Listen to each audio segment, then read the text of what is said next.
చెప్పేసి కొంతమంది ధర్నా చేయడం స్టార్ట్ చేస్తారు. అట్లాంటి వాళ్ళ మీద అనేక రకమైన హింసల్ని ఇది చేయడం అనేది జరిగింది. మానసికంగా వేధించడం జరిగింది. అధికారులతో భయపెట్టడం అనేది జరిగింది. చాలామంది చనిపోవడమే కావచ్చు, చాలామంది అనేక రకమైన కాంట్రాక్ట్ టీచర్లు కావచ్చు. అందులో కొందరికి న్యాయం చేయడం, కొందరికి అన్యాయం చేయడం. దాంట్లో గిరిజన సంక్షేమ శాఖ పూర్తి స్థాయిలో 100కి 100% అన్యాయం చేయడం. అది ఆ హాయంలో జరిగిందా జరగలేదా ఒకసారి ఆత్మవిమర్శన చేయాలి. మిగతా వాళ్ళందరినీ ఎంటీఎస్ చేసినప్పుడు గిరిజన సంక్షేమ శాఖకు సంబంధించిన వాళ్ళకి ఎందుకు చేయలేదని అడుగుతున్నా. మీరు ఆ 10 సంవత్సరాలు ఎందుకు చేయలేదని అడుగుతున్నా. మేము అధికారంలో వచ్చిన తర్వాత అధికారం కంటే ముందు కూడా చాలా రకాలుగా హామీలు ఇచ్చాం. ప్రభుత్వం ఏర్పడిన తర్వాత సుమారు అనేక రకమైన కార్యక్రమాలు జరుగుతున్న క్రమంలో కూడా ప్రత్యేకంగా తెలంగాణ రాష్ట్రంలోని అన్ని టీచర్ యూనియన్లు పిలిపించుకొని మార్చి వరకు కూడా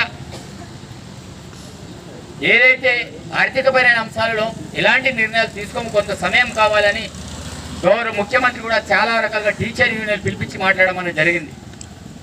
అది వాళ్ళకి తెలుసు, వాళ్ళ అంతరాత్మకు తెలుసు. ఈరోజు మీ సమస్య పరిష్కారం అవుతుందా కాదనేది వాళ్ళకి తెలుసు.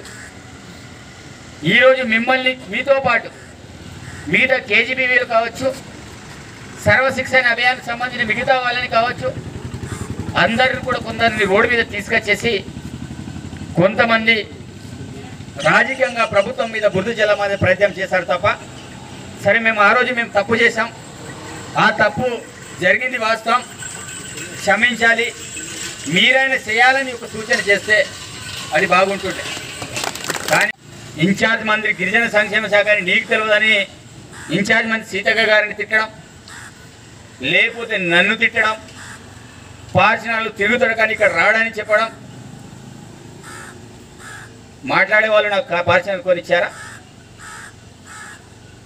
ఈరోజు మీకు అసెంబ్లీలో మాట్లాడడానికి అవకాశం కల్పించలేదా? ఈరోజు తెలంగాణ రాష్ట్రంలో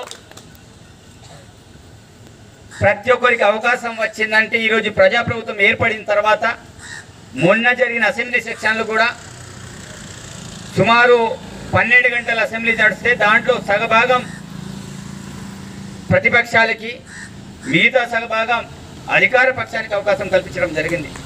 రికార్డు విప్పి చూడండి. ఆ రోజులు ఎవరికైనా 6 మంత్రులు, మా మంత్రులు ఆ రోజులు ఒక ప్రతిపక్ష ఎమ్మెల్యేలుగా సీతక్క గారు కావచ్చు, శ్రీధర్ బాబు కావచ్చు, సిఎల్పిగా భట్టి విక్రమారు కావచ్చు, ఏమైనా సమస్యల మీద మాట్లాడే అవకాశం వచ్చిందా? ఒకసారి రికార్డు తెరిచిన ఓపెన్ చేసి చూడండి. మొన్న జరిగిన అసెంబ్లీలు కూడా సంపూర్ణమైన అవకాశం కల్పించాం.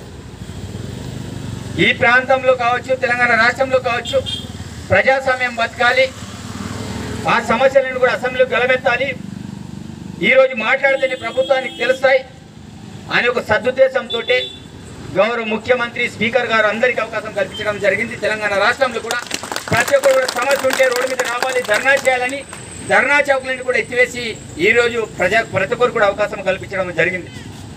మరిన్ని వీడియోస్ కోసం ఛానల్ ని సబ్స్క్రైబ్ చేయండి. లేటెస్ట్ అప్డేట్స్ కోసం వాట్సాప్ ఛానల్ ని ఫాలో అవ్వండి. ఆ లింక్ డిస్క్రిప్షన్ లో ఉంది.